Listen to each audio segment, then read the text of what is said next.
Caso clínico, estadia 1. El presente es un caso clínico de un paciente con síndrome de intestino irritable. Sus datos generales: fue un paciente masculino de 42 años, casado. Él es originario de la ciudad de Obregón, Sonora. Hace 30 años sus padres se mudaron a la ciudad de San Luis Río Colorado, Sonora. En la ciudad de Mexicali se fue a estudiar y allí se quedó a laborar también. Estudió ingeniería. Actualmente labora como ingeniero en una empresa aeroespacial y también se encuentra estudiando una maestría.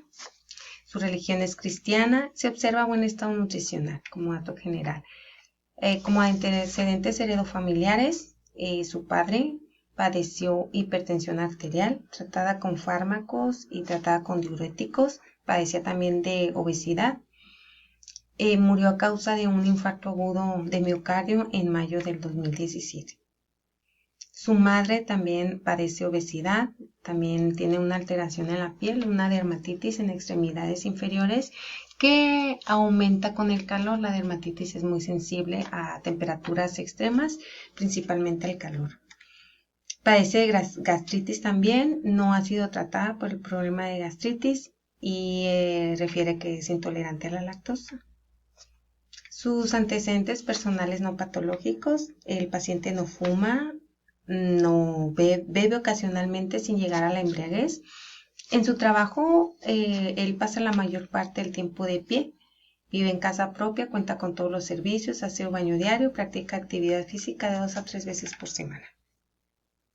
Como antecedentes personales patológicos, en su trabajo está la mayor parte del tiempo de pie. Consecuencia de ello es en enero, refiere que en enero de este año presentó una flebitis. Fue diagnosticado con flebitis por el médico especialista, el angiólogo. Manejada también el manejo fue por medios físicos, por medias elásticas compresivas, dando buenos resultados. Refiere el paciente que ha tenido muy buenos resultados y su pronóstico va bien. También fue diagnosticado con síndrome de intestino irritable, tratado por su médico por fármacos, también por su gastroenterólogo. Bien, el diagnóstico médico que le fue dado fue síndrome de intestino irritable.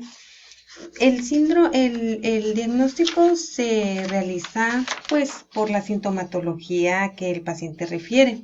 Entonces, en este caso, el paciente lleva alrededor de 3 años con el padecimiento, tratándose con fármacos, pero sin tratarse mucho con dieta. El paciente refiere que solo en su alimentación eliminó las harinas, eliminó grasas, eliminó la cafeína, disminuyó la cafeína, pero no la eliminó. Pero el problema que ahorita presenta, está en estos momentos, se ha intensificado mucho. De acuerdo con Erdmann, un autor, él señala que el origen de este padecimiento es multifactorial, se debe a diversas causas. También está asociado con una alteración en la motilidad del intestino y una hipersensibilidad visceral. La mayoría de los autores manejan que esta relación entre lo que es una hipersensibilidad visceral que se tiene en los intestinos, la mayoría lo maneja. Se caracteriza el síndrome de intestino irritable por dolor abdominal, trastornos como estreñimiento, como diarreas, flatulencias, distensión, son los principales síntomas del síndrome de intestino irritable. Otro autor señala que este trastorno también se caracteriza por episodios frecuentes y recurrentes de dolor, y hay una alteración igualmente en el intestino. Está asociado también a problemas con la microbiota, problemas inflamatorios también en la mucosa del intestino, secundaria a una flora intestinal anormal. Entonces, en sí, lo que a grandes rasgos, esto es el concepto de síndrome de intestino irritable.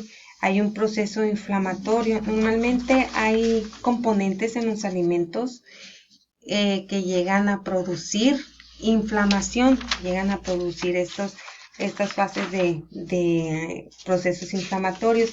No en todas las personas se da estas alteraciones. Hay unas personas que presentan una mayor reacción que otros individuos a presentar distensión abdominal, intestinal, perdón, a ciertos factores o componentes de la dieta. También hay factores psicosociales. Un autor refiere que hay personas que cuando experimentan alteraciones gastrointestinales es en respuesta a situaciones de estrés. El paciente refiere que últimamente él ha notado que se ha intensificado su problema. Él tiene 3 años padeciendo de este diagnóstico, pero de síndrome de intestino irritable, pero esto es en las últimas semanas donde su problema se ha intensificado y él lo relaciona con problemas de estrés. Está sometido en su trabajo, además estudia una maestría, sometido a niveles altos de estrés, además tiene este estudio que este factor estrés ha desencadenado o ha agravado lo que han sido los síntomas de lo que es el síndrome de intestino irritable.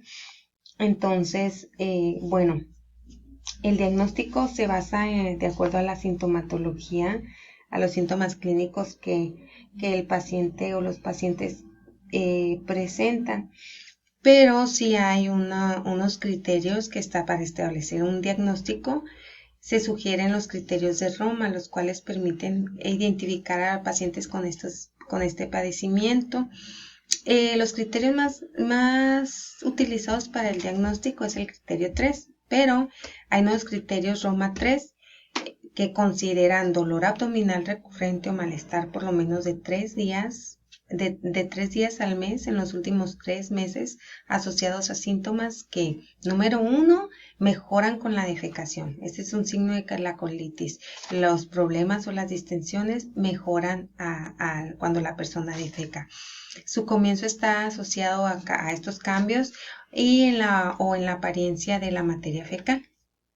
Entonces, estos son los criterios que se usan para el diagnóstico de esta enfermedad.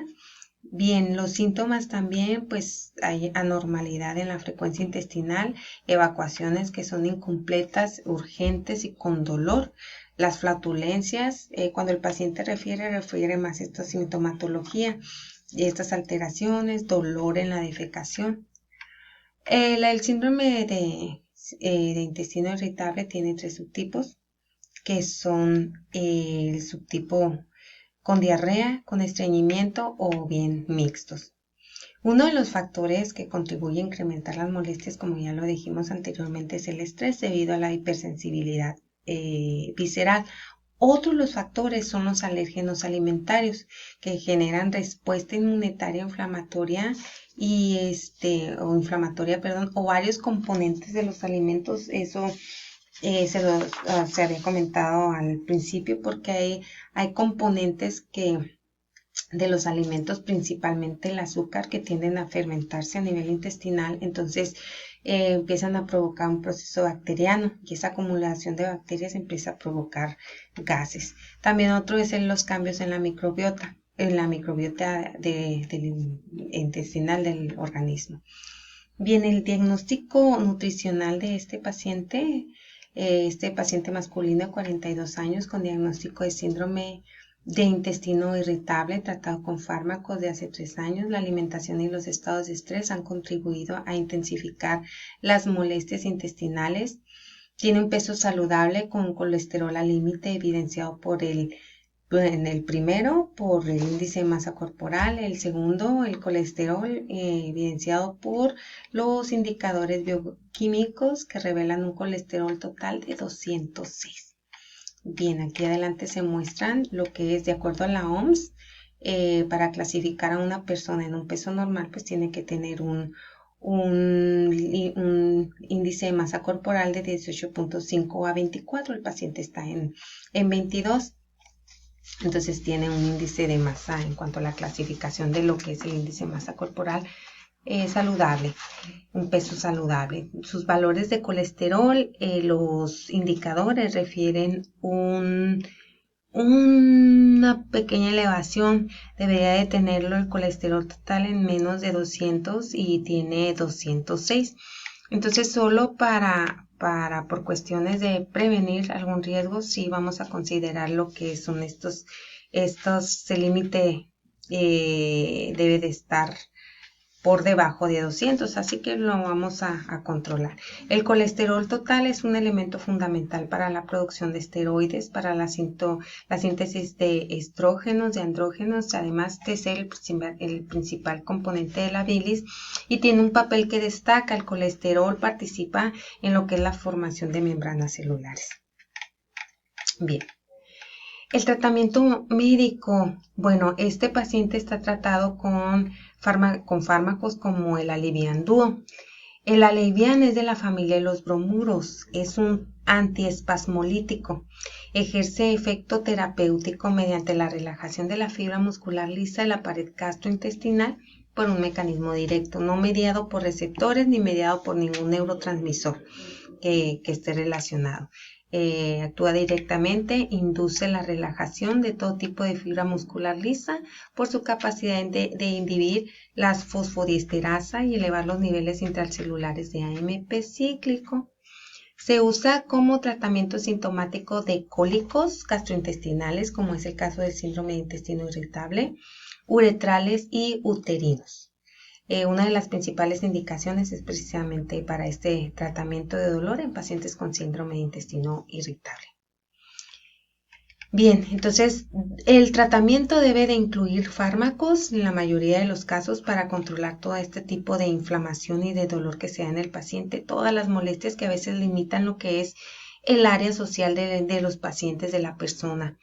Y también hay que identificar los factores de estrés para poder reducirlos y la orientación, minimizarlo, porque hay una estrecha relación, hay una hipersensibilidad visceral que los factores socioemocionales pueden afectar directamente a la persona.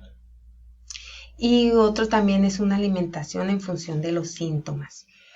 En esta parte no se encuentran datos de interacción medicamento-nutriente. Lo único que se encontró es que hay unos efectos o complicaciones del compuesto que están muy relacionadas a nivel de órganos, como es el esófago y neuronal. El tratamiento nutricional del síndrome de intestino irritable.